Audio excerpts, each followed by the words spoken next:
So good morning, everyone. Thank you to all of the attendees who have called in to join this live panel session on financial planning and budgeting for humanitarian projects. This is the next session in the IEEE Site Education Subcommittee webinars. And I believe that this session is going to be extremely useful for site members, especially those who are in site groups and who are implementing or planning to implement sustainable development projects. I'm very excited to introduce the three panelists that we have today for this session. We have the IEEE Site Project Subcommittee Chair, Dr. Karen Panetta. Dr. Karen is a fellow of IEEE, and she has held many positions within IEEE, including the 2011 chair of the Boston section. She's been chair of IEEE Women in Engineering and chair of the Boston Education Society chapter, in addition to the Boston Signal Processing Society chapter. And then this year, in addition to be the project subcommittee chair with SITE, she is also president of the HKN Board of Governors. We are very, very happy to have her here in this session today and believe that her insight is going to be extremely useful for this session. And so one of our other panelists today is Kanjan Mehta, who is the inaugural Vice Provost for Creative Inquiry and Director of the Mountaintop Initiative at Lehigh University. He has served as the Associate Editor for the IEEE Technology and Society magazine. He's also a contributing editor for the Engineering for Change portal and is a published author. His book, Solving Problems That Matter and Getting Paid for It, takes a deep dive into STEM careers in social innovation and global sustainable development. Kanjan, we're really happy to have you here on this session today and are looking forward to your insight coming from your perspective of Metrics Framework Subcommittee Chair. And finally, we have Dr. Prithpal Singh, or Polly, as many of you may know him as. He is a professor of electrical engineering at Villanova University, where he teaches undergraduate and graduate level courses in the area of semiconductor microelectronics, power electronics, renewable energy systems, sustainable product development for low resource settings, and information and communication technologies for development. So we're really thrilled to have Dr. Polly join us today as a panelist because of his extensive experience working in developing countries such as Ecuador, such as Nicaragua, and all of this feet on the ground project experience that he has had, also his familiarity with working with students and others who might just be learning about how to conduct sustainable development projects. So we're very happy to have a well-rounded panel for our session today. Due to time, we're going to get right started in with the questions. We'll have about 40 minutes for the panelists to share their thoughts on some questions that we've drafted. And then for about 15 minutes at the end of the session, we'll have a time for question and answers with the participants in the audience. So we can just jump in with our first questions, and I will direct this one to you, Polly. Could you talk a little bit about, just starting at the very beginning, basic level, why it's necessary to have a budget for a humanitarian project, and what risks can be avoided or mitigated with having a well-prepared and planned budget for a project? Okay, yeah, I can take that question, Juliana. Thank you. So it's important in any project as you're planning to come up with a plan for what you're going to do, the activities that you're going to be doing, and put together a timeline for those project activities. And then with that, then you need to estimate what would be the costs of the different activities. So let's say you're traveling to a site, in a budget for the cost of traveling to the site, maybe for food during the time that you're there. Perhaps you may need to stay overnight. So all of these things have costs associated with them. And so you need to plan. And then if, for example, you're installing, let's say, a solar electric system at a site, you need to consider what would be the costs of the different components of the system, and then take into account any shipping costs, any taxes, things like that that also need to be incorporated into a budget. So it's important to, as part of the planning process, to develop a carefully prepared budget, because that is what you're going to need to be able to execute the project. That's great. Thank you so much, Polly. And Karen, I'll direct this next question to you. What are some common challenges to creating a budget for a humanitarian project? Sure. Okay. So some of the challenges come from not understanding some of the local, what I would say the local needs are, if you don't really scope those out well. So for instance, sometimes to get permits or to do studies or things like that, that you might need to get community buy-in, I would say, are really important. So the first thing that we look at when somebody comes into a project is we say, do they have a true collaboration with the community? And that comes in many flavors. So you want to make sure that you've met with the appropriate people, and sometimes they'll tell you that there are affiliated costs with that. So if you're working in some sort of park that has admissions or, admission prices, or if you need to use their staff or their guards, their security services, if they're unionized. So you can't just go say, well, I'm going to go pay, hire my own people to do that. So that's one of the challenges, is understanding what some of the local requirements. The other thing is understanding the differences between, you're supposed to be budgeting things to get materials for the project, to be able to implement the project. It's not to budget salaries for the people, the volunteers doing the project. So that's a big one. Sometimes people think that, they can make this their job, and no, that's a big challenge for us, because it's like you're supposed to be doing much more volunteering and only paying for the services that you need that otherwise you can't get through volunteers. So those are some of the challenges, as well as estimating travel and building in contingencies. So for instance, if the rainy season comes around and all of a sudden your project gets delayed and you're on the ground and you budgeted for like a week's hotel stay, and all of a sudden the rainy season comes in and you need to stay for 2 weeks. So those are some of the things you need to think about when you're budgeting in, and plan those in as contingencies. Definitely something that people will want to take into account before submitting a budget to be considered for funding. Kanjan, I believe I'll direct this next question to you. Karen has talked a little bit about some of these unforeseen changes in the project. Do you have any advice for groups about how they could handle any kind of unforeseen challenge, whether that be timeline delays or unforeseen expenses? How can people take risk mitigation steps from a financial standpoint to deal with some of those unforeseen challenges?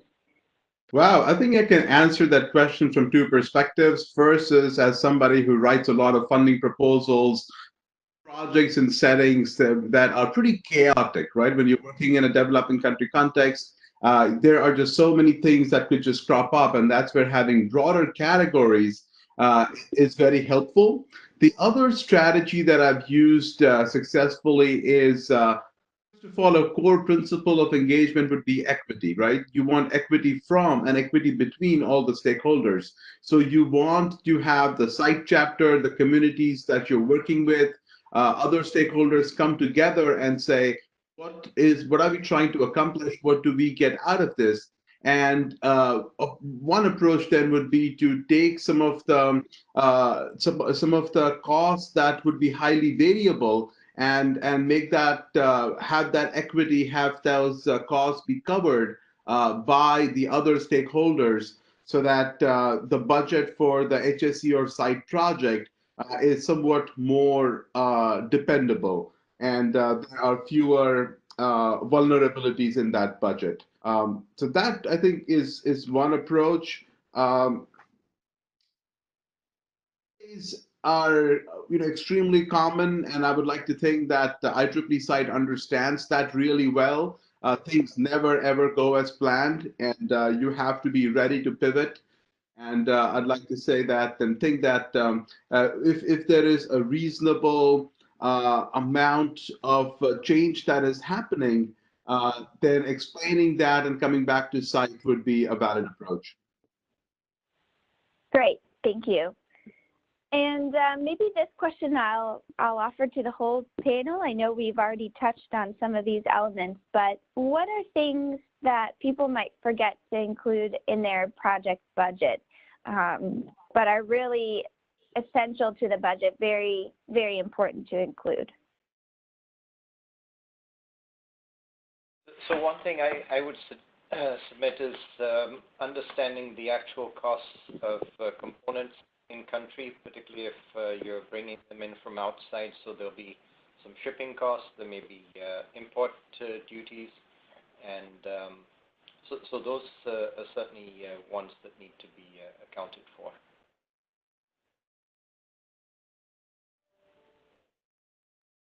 So I'd like to take this question in a different direction and reinforce the point that all stakeholders should have some skin in the game and should have something that they're contributing towards a project. And I think whether that is written up in the formal project proposal, part of some kind of a working document, working collaboration document, the partners, it will be helpful to identify what resources, whether it's funding, whether it's sweat equity, the partnering communities are contributing towards the project.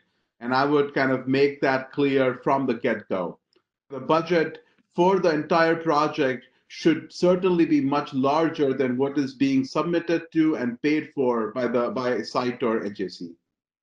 Yeah, I'd like to add to that sometimes we see items that, somebody will, maybe they throw in, say, oh, we need, five computers or something like that. And then when you look back at the description, you're saying, well, what are the computers used for?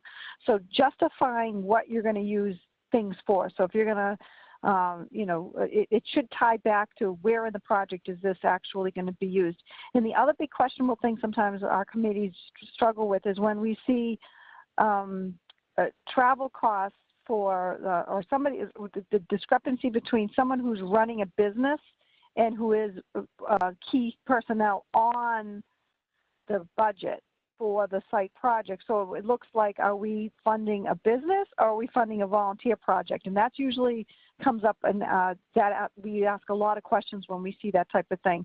So it's okay to be involved in a professional business, but you need to be able to distinguish what that person's role is and what they're actually being funded for, and it, versus salary, but also be cognizant that we are going to go back and look at the line items and say, what you put in your budget, does it make sense? Where does this tie back in? So try to connect in your budget justification of why you need different types of equipment or things that, you might not see a direct connection to. Great. Yeah, those are all really wonderful advice for those who are considering or maybe in the middle of conducting a project.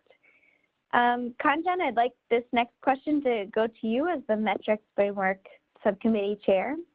As many of the participants may know, depending on how familiar they are with HAC Insight, and the focus that one of our focus this year has been on impact assessment, which is a vital step in implementing sustainable development projects.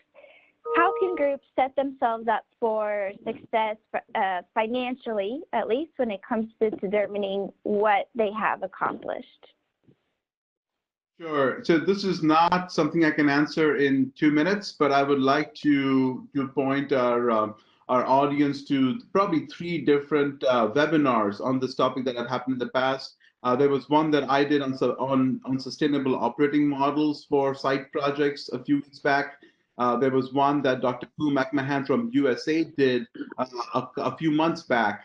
And there was one that Sue Baggett did as well. And I would strongly recommend folks to kind of check out those 3 webinars And one of the common themes that you will see emerge is the development of a logic model where you clearly identify your inputs, your activities, your outputs and outcomes, and what are those outcomes that you're actually striving for, and how will your budget drive that strategy? And how do all the different stakeholders have skin in the game in kind of reaching those set of outcomes that everybody has agreed on would be worth pursuing. Um, and if we are able to then identify not more than three very specific metrics of success for those outcomes, then and keeping track of those metrics of success with a clear way would be a way to ensure that you're actually having the impact that you envisioned at the project. So that's a somewhat generic answer, but I would say go back and develop a logic model, and two, identify not more than three very specific metrics of success for the project. And I would also recommend that one of those metrics fundamentally be tied to fiscal responsibility. So if you're installing solar panels at a school, then looking at the number of students and number of teachers who will benefit from having access to light in terms of their educational outcomes would be a wonderful output. A really good outcome, on the other hand, would be looking at how has that access to light led to stronger educational outcomes. That might be a little difficult to measure, but doing that over the longer term of 2 to 3 years would be a wonderful exercise. Finally, the third metric I would choose in that case would be how are we also putting aside some resources, whether that is through cost recovery, that is by providing additional services like letting people charge their phones or batteries, or whatever else that money is available to fix the charge controller or to fix, put some new light bulbs or whatever else is needed in the longer term. That's wonderful, and thank you for just that very brief overview of the logic model, the difference between outputs and outcomes. Those are things that are really, really important when it comes to assessing the impact that project teams are having. And this question, I think I'll open up again to all of our panelists. When thinking more broadly about the use of project budgets and creating one, are there any resources that you could recommend that groups consult or use as they are determining their project budget? So this is Karen. I know that we see a lot of electrification projects, and we see lots of and everybody specifies kind of technologies that's tried and true. So sometimes seeing what a previous project used as a template, you might not be using the same equipment and things like that, but you can see how they budgeted it out. And if you have a very different project, but even still using that sort of template for the broad categories is kind of important. I think one of the things that somebody just brought up was talking about, making sure there's money around for, replacing components and things like that. But one of the biggest things that we look at when we're evaluating a project, and why we say community buy-in is so important, is we don't want to go build this beautiful project and then have it dismantled by vandalism or taken apart because the parts themselves are more worthwhile to people.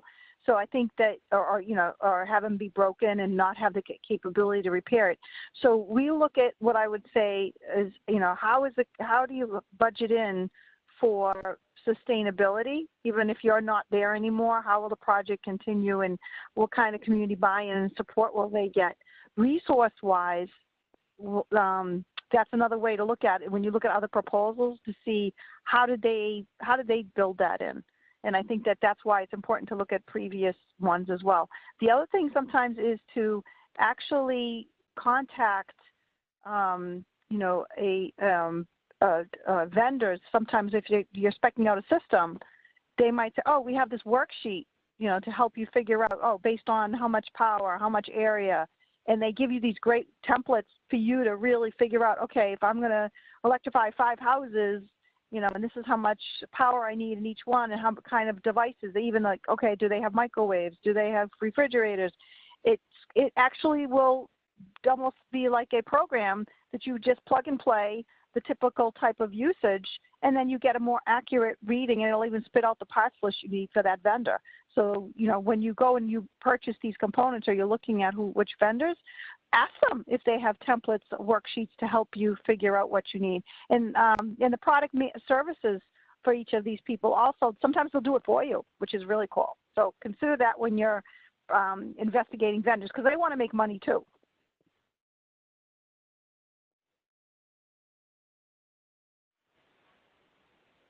Sure, definitely. I think we'll go ahead just in the interest of time and move on to our next question. And the following questions, including the next one, will be a little bit more specific to the HAC and site project budget context, knowing that our audience are IEEE volunteers. They're interested in most likely conducting a project, and so we can give some very specific practical tips and advice related to that. And Polly, maybe I'll ask you this next question. What is the general framework for a site project budget? Any recommendations you would have for distributing funds and breaking down the costs among categories? And then maybe if you could also touch on what budget categories are allowed and what things are not allowed. And I know Karen mentioned that in one of her earlier responses, but if we could just go over that again. Yeah, so I think that as Karen noted earlier, that really salaries for volunteers who are executing the project, the IEEE volunteers, are not allowed for the budget for site and HAC projects. These are expected to be projects that IEEE volunteers volunteer to spend their time to implement. But of course, direct project costs such as the equipment that you need to be able to do the project, any materials and supplies. Let's say, for example, you're doing a workshop and you need some supplies to have the workshop delivered, then those would be reasonable expenses. Any travel to the community, that's again eligible expenses. And then Karen mentioned you may have some professionals that you need to engage for particular aspects of the project, and they can be paid for their services. So for example, if you need a professional installer to do some installation work, then that could be a valid expense. But to the extent that you can use volunteer labor, or as Kunjan mentioned, have the community also provide their own sweat equity, their participation, so they're also providing help with the project even without payment, but they're providing their skills and so on. That's very important. And I think, as Karen mentioned as well, just justifying and linking the project activities to the budget, making sure that there's a good connection there, and justification is important. And the costs are reasonable and match with the expectations of the project. I think the other thing I should mention is that indirect costs are not allowed for these projects. Only direct costs would be allowed. Why don't you, can you explain to so those that aren't academics what indirect costs are versus direct costs? Yeah, so for example, when you're working in an office, you have expenses related to lighting, telephone services, internet connections, and so on. So those are all considered part of the overhead of running your operation. And those costs are not allowed to be charged to a budget for a site or HAC project. So I hope that helps to clarify what are eligible costs and what are not. Yes, thank you, Polly. Karen, would you share a little bit more? I know you mentioned this earlier, and you're principally speaking from your experience as the project subcommittee chair and all of the proposals that you've reviewed specific to site this year, but I know you have extensive experience reviewing proposals in other IEEE programs as well. Specific to IEEE site, though, what is perhaps the most frequent feedback that reviewers give applicants in regards to their budget? That the budget doesn't correlate well to what they actually said they were going to do, and that, or it's out of scope. So, for instance, you know, usually it's overestimating, and sometimes we see it the other way too. But sometimes they'll say, you know, we're going to need $30,000 to do a site assessment of, you know, or let's say we're going to develop an outreach workshop or something like that, and you're going to have 15 participants, and the cost per participant is $30,000. Then you're like, wow, that's crazy. What's going on here? We don't understand this. So that's a contrived example. I haven't actually seen that in any of our proposals, but usually things that are out of scope. The other big one that we see is that the collaboration is not really visible, or we don't have evidence that the collaboration is true, that, you know, well, have you had discussions before any proposal comes in? You really need to have had discussions with your partners, because you put together a proposal and say, oh yeah, well, we have the endorsement of the, you know, XYZ organization, and we don't have those support letters to do that. It's really, well, what evidence is there? And if there's some working with children, I think is a big one. If you're working with children and there are, you know, adults working with children, and you know, there's usually rules in place that they might background checks or safety checks to make sure that you know, you're okay to work with children. And if you're going into a school, that school might have special requirements itself and permissions, and those background checks sometimes cost money. So if you have to go in and get some sort of permits or insurance, I think that we oftentimes see that those things are omitted, and people come back and say, oh, I didn't, you know I needed insurance, or I didn't know that I, you know, needed to hire a school counselor to be present every time we were working with children. So if you have these discussions early with your partners, it's a discovery process, and you'll figure out what you need. And sometimes I even show them the budget and say, is this reasonable, you know, for working with your children? So if you're working on one of my favorite projects is a nutrition project that was done in India before a site was officially formed, but they did really well figuring out how much does it cost you to feed, you know, 30 children a week or a month, and that they could budget it in, and then they had realistic numbers that correlated, that were generated from the partner, and not just guessing based on, you know, our outside knowledge if we're not members of that community. Yes, that's a great point to focus on, and working together with partners in order to come up with costs that are or budget lines that are comprehensive and that are inclusive of things that could come up during the project. And this next question I'll open up to everyone again. What happens if things change in between submitting the site proposal that may have one number in the budget that was approved and that funding was awarded, and then if something happens before beginning the project or even in the middle of implementation that's going to affect your finances for the project?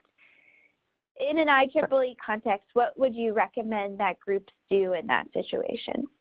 Sure. So this is Karen again. As the chair, when we give money and then we never hear from a group again, that becomes highly suspicious to us. It's like, oh my God, where'd they go?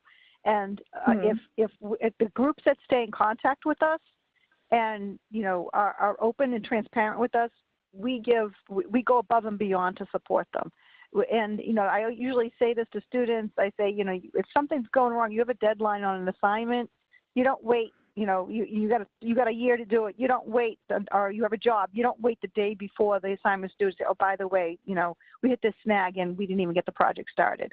So I would say earlier the better, and even just keeping in touch with us, you know, sending us, oh, you know, we're on phase 1, we're in phase 2. You're not mandatory reporters in the sense that you have to tell us everything, but we love to hear updates. We love to get pictures, and I think that keeping us engaged throughout your process. It not only allows us to help you, but it really empowers us so that if you need other resources or something changes, we're already up to speed with where you are. And it's not a, well, why is this coming up now type of deal. Yeah, I can give a specific example of where things changed for us. So we have a site project in Cerrito de los Moreños, this small island community, where we're doing some rehabilitation of some solar home systems and a workshop on how to maintain those systems. So one of the, did our preliminary visit to the community, explored what the issues were. We found that the main problem was the batteries were not functioning. And we thought that the charge controllers and inverters were fine. After we started to look at the systems more closely, we found that many of the charge controllers and inverters were not working. And so we had to adjust our budget and scope of work to reflect fewer homes that we would rehabilitate, requiring the replacement of parts that we hadn't anticipated at the beginning when we submitted the proposal. So then we went to the site committee and said we need to change the budget to reflect additional costs for the inverters and charge controllers. And so we were allowed to make a budget modification and a change of scope based on the that we had after we had started to work on the project.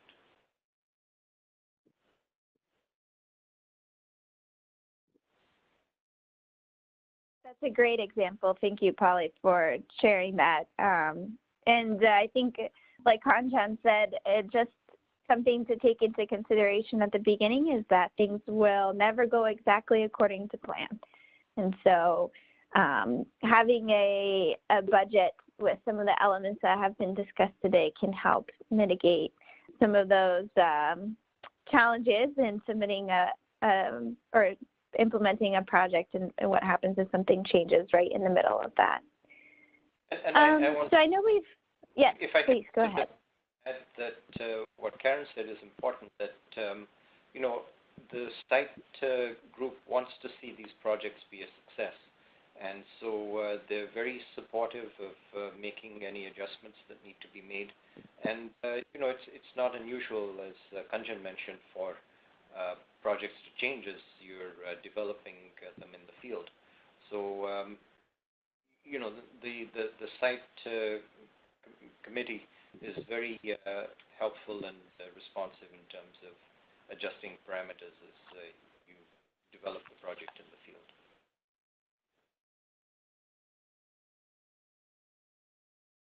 Yes, definitely. And now here is a question that's very specific to IEEE, to HACN site. Because all site groups are organized within IEEE OUs, what are steps that you, the panelists, would recommend group take with their section or with their OU, perhaps it's a student branch, when applying for site project funding, either before the application, during the application, and then after funding is awarded?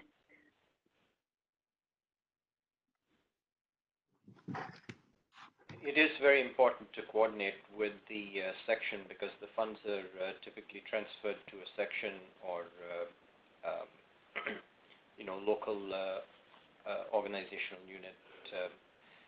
It could be a student branch and so on, but it's very important to coordinate so that the section knows that this project is being submitted for funding, and then if funding comes, that they will be responsible for managing the flow of funds and supporting the financial aspects, as well as that they want to be aware of the projects that are going on in their sections and be able to support and contribute to those projects. Right, and I'd like to add to that you might have to do a little bit of training for them, because if somebody comes in and says, you know, oh, you know, they see this money come into their budget, they might not understand how they might think they can spend it. Well, it came into my section, therefore I must be able to spend it. So you want to, before the money comes in, say we've gotten this, you know, or before, you know, you'll explain to them, here's the budget. there'll be specific line items, that we'll be putting this towards, and the reporting process to them, because they're going to validate some of the receipts and things like that. But you don't want somebody to get this money and say, this money came from site for humanitarian projects, and all of a sudden somebody jumps in and says, well, I'm doing a humanitarian project, I want access to that money. So the section has to understand, and the members in that section have to understand that this is designated money that was awarded to a site group for a specific activity, for specific budget items, and not just funds available, for the section to use at its own discretion. That's a great point, and that's a really good recommendation, Karen.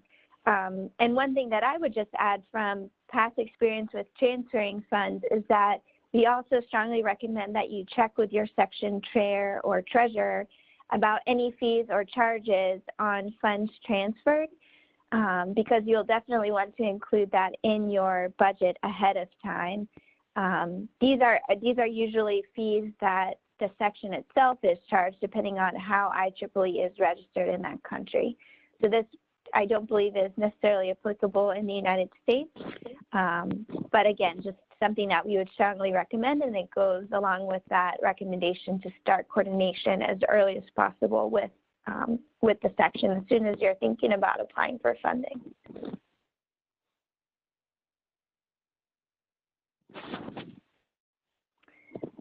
Okay, so something else that Polly asked me to talk about a little bit is how funds are transferred within IEEE.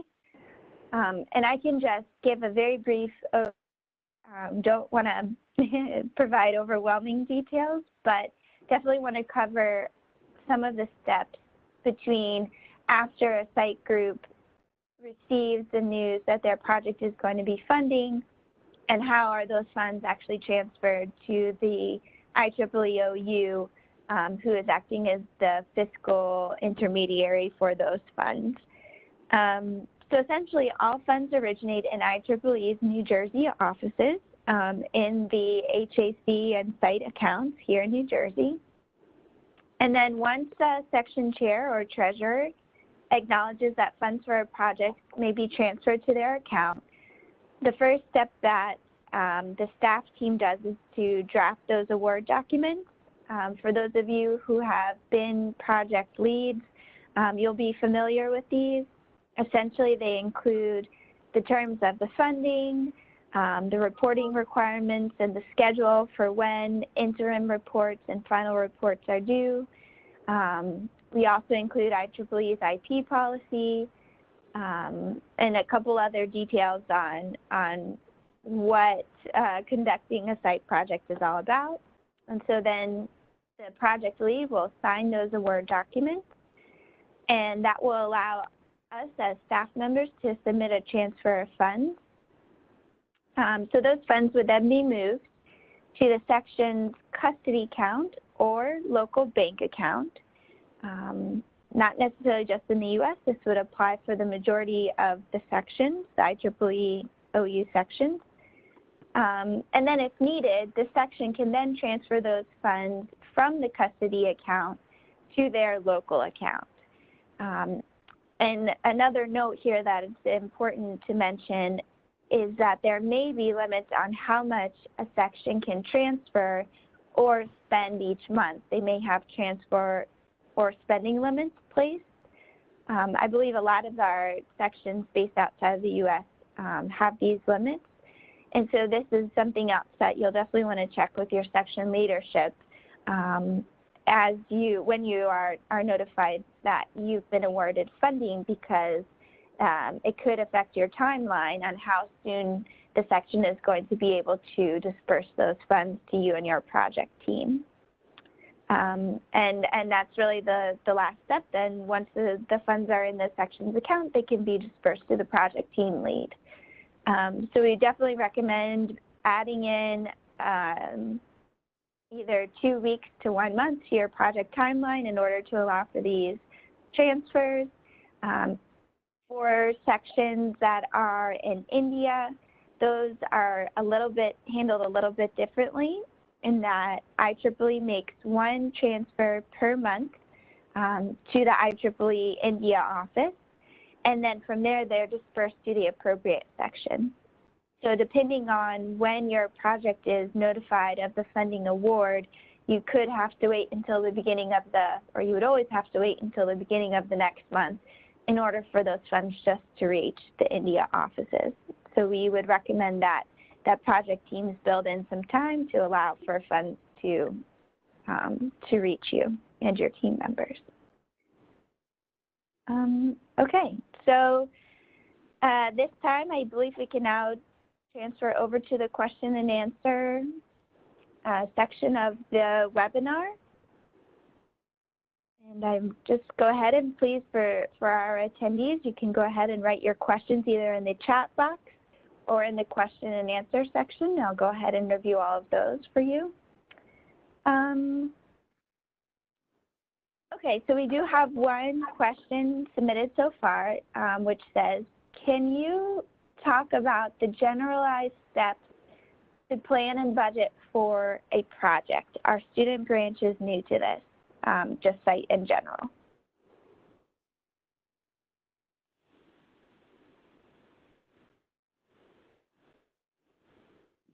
Okay, so this is Karen. So the first thing that I would recommend is you have a project idea, and even if you haven't reached out yet to a community, you have a project idea, and I would look at the broad categories, like just do a brainstorming session saying, okay, if we were just to go implement this right now, just to build it from this aspect of implementation, what do we need? So you can almost start thinking about equipment. So you'd say, okay, we need equipment, we need to do, so we'll need software, we need testing things like that. So almost like if you were just to do it right now, what kind of categories would you need? And then after you get that, then you can broaden it to say, okay, now I'm going to do it not in a nice closed laboratory, but now I'm doing it out in the field. You know, what's going to happen? You know, is there a rain? Do I need tents because it's going to be, you know, this? Do I need portable heaters because it's going to be cold? So start thinking about what environmental factors you're going to have to encounter. And then, you know, then the next piece is to think about what is the community, that's when you need to start thinking about, well, what do the partners need? And and reach out to people. And that's why you give them a draft and say, here's what our project looks like. And we're trying to scope out what it would take to do this in your school or in your village. And then you start talking about, you know, access. Does it cost you money to get access? Security.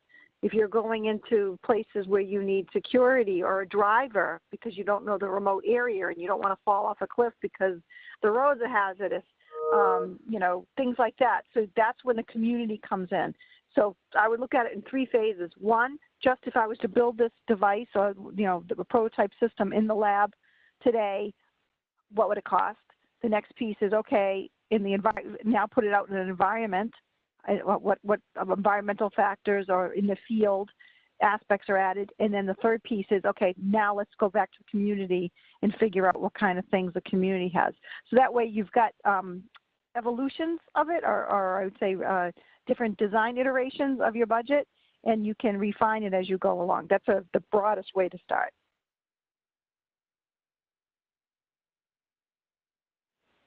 Thank you for that advice, Karen. And so our next, I really just have a comment. It's not a question from Rodolfo. He says that the panel was awesome, and he got a lot of good advice in order to continue the HAC project that he is working on and leading in northern Argentina. So while we're waiting to see if any more questions come in, perhaps just something that I would ask all of you is, what's one bit of advice or one of the most important things that you would like to communicate to site groups who are working on a budget for their sustainable development project? I would think the biggest thing is to be able to justify everything you put in, and to understand that that the money is supposed to be so you can implement the project, not so people can make money on the project that are implementing it.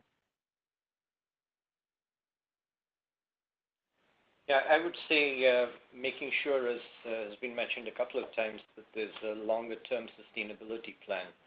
So how is the investment that site is making into a project going to lead to a good project that has good outputs, outcomes, and so on, as Kanjan mentioned. But furthermore, how is it going to be sustained in the longer term to make sure that there are funds set aside to replace any components that need to be replaced. So I think long-term sustainability and building that into the project and making sure that that's considered is I think an important. Just build on that and kind of say probably the same thing in different words, but the strategy should drive the budget and not the other way around.